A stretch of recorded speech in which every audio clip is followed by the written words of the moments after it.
Ya, teman-teman, ini saya sudah bersama dengan salah satu suku Dayak dari suku Dayak Tunjung ya atau Tonyoy ya.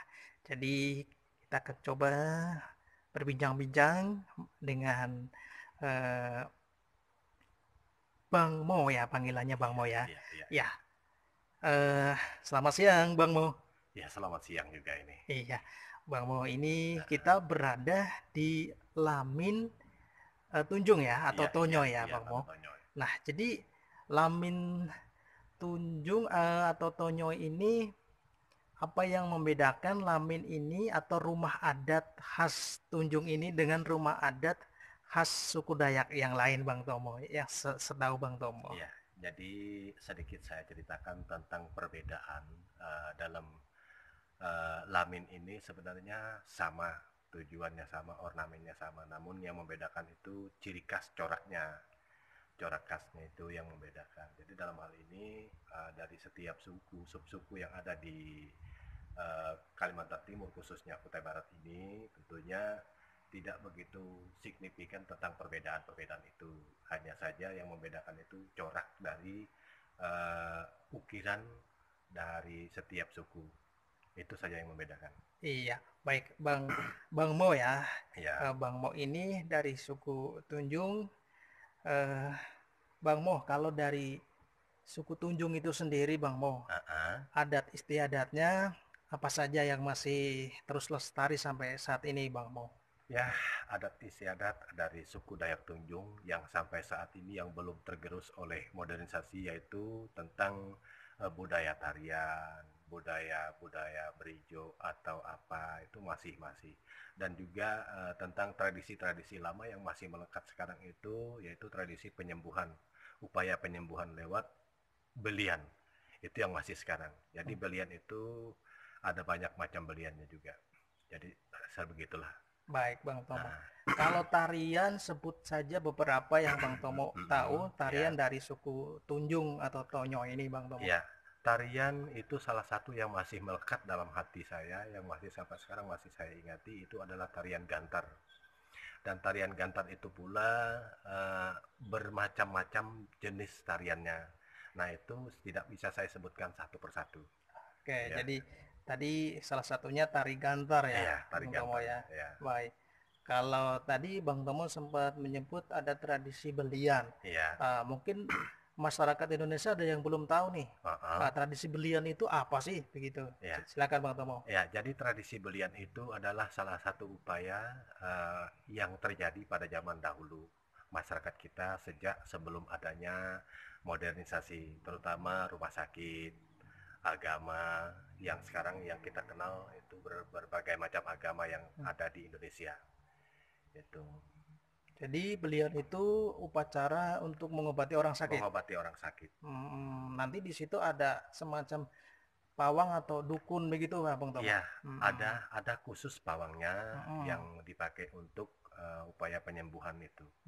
Sekarang ini masih tetap lestari ya, Sekarang itu masih lestari walaupun sedikit demi sedikit sepertinya agak agak berkurang. berkurang begitu. Oh begitu. Karena pengaruh modernisasi. Iya.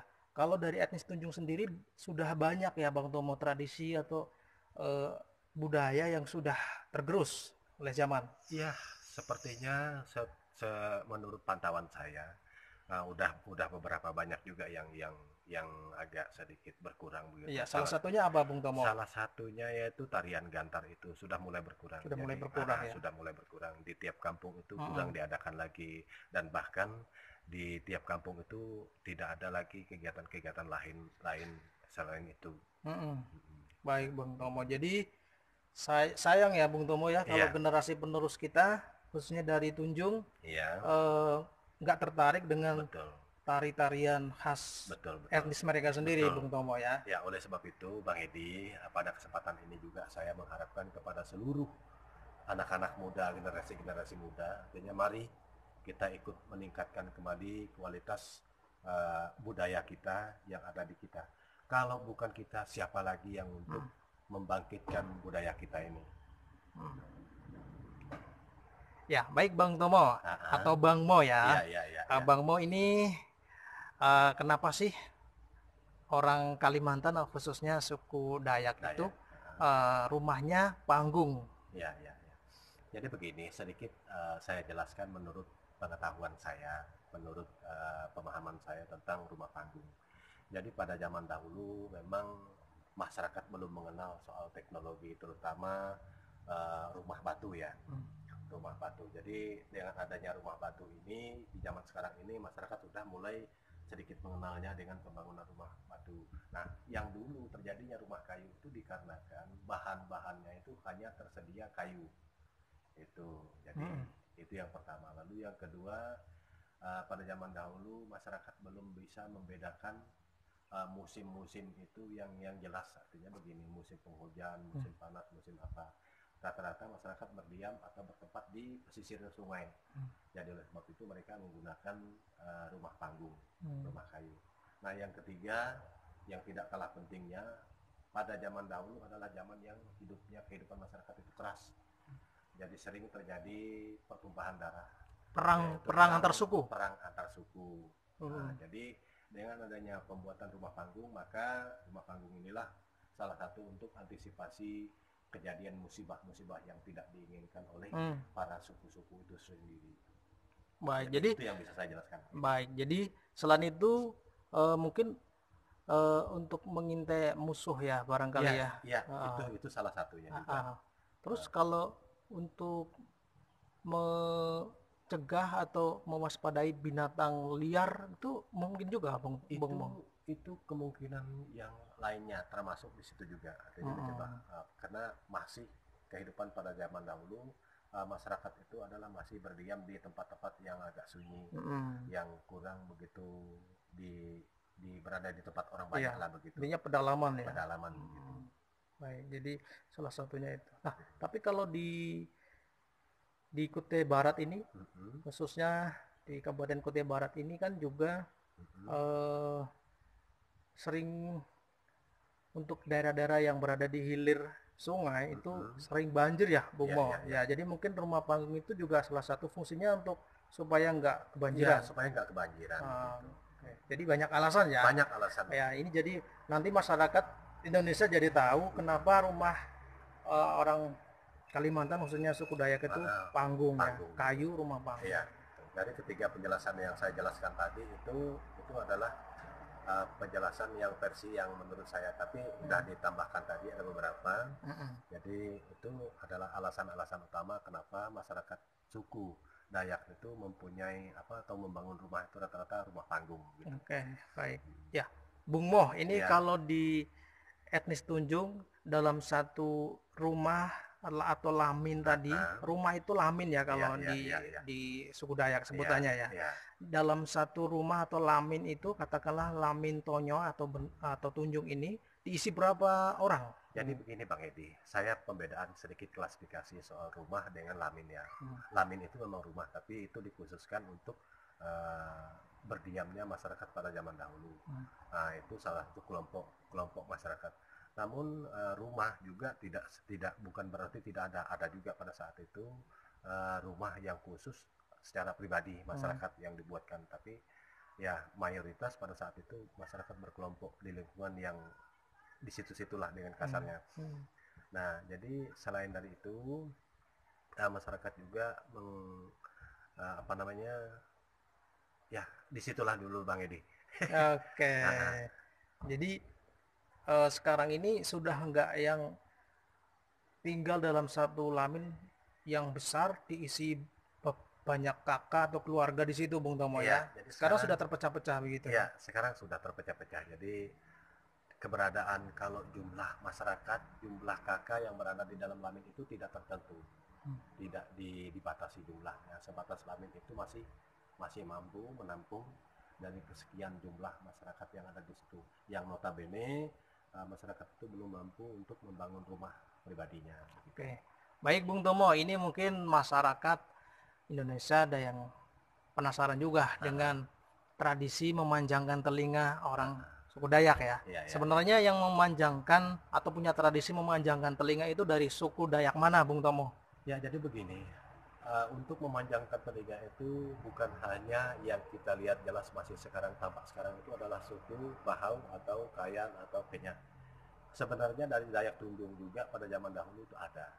Dayak Tunjung juga ada. Cuman terpengaruh karena era globalisasi sekarang ini. Jadi tergeruslah dengan kata lainnya begitu. Jadi tinggal tersisa sekarang ini masyarakat-masyarakat lokal yang masih mendiami di wilayah Kubar ini, khususnya Dayak Tunjung, itu seadanya lah, artinya kehidupan seperti biasa, masyarakat biasa. Baik, baik. Ya, terus alasannya dulu masyarakat atau suku Dayak yang memiliki tradisi memanjangkan telinga itu memiliki makna apa atau memiliki arti apa, Bung Tomo? Ya, jadi sejauh yang saya tahu, itu salah satu penunjukan ciri-ciri khas Dayak yang pertama. Yang kedua, alasannya memanjangkan itu tentang kasta dalam dalam keluarga itu sendiri. Jadi oleh sebab itu tidak sedikit juga yang kita lihat masyarakat itu yang tidak mempunyai atau tidak memiliki telinga panjang gitu. Tapi ada pula memang mereka yang memang dibuatkan dengan menggunakan telinga panjang itu. Baik, baik, Bung Tomo.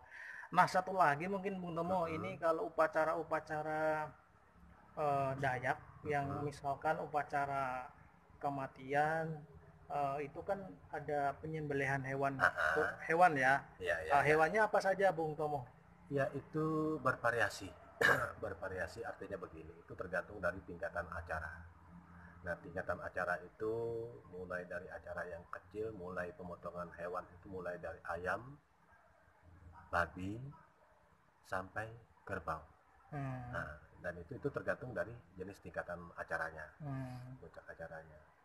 Jadi masih memakai kerbau, ayam, atau babi. Babi. Baik, baik Bung Tomo. Ya. Terima kasih sudah mau berbincang di channel Abi Fatan.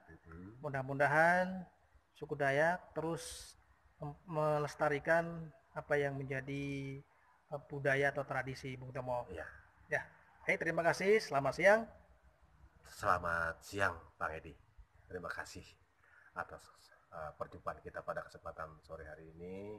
Juga saya berterima kasih atas wawancaranya, di mana di keesokan harinya semoga adik-adik kaula-kaula muda bisa ikut melestarikan budaya yang selama ini yang dianggap kita tidak berfungsi.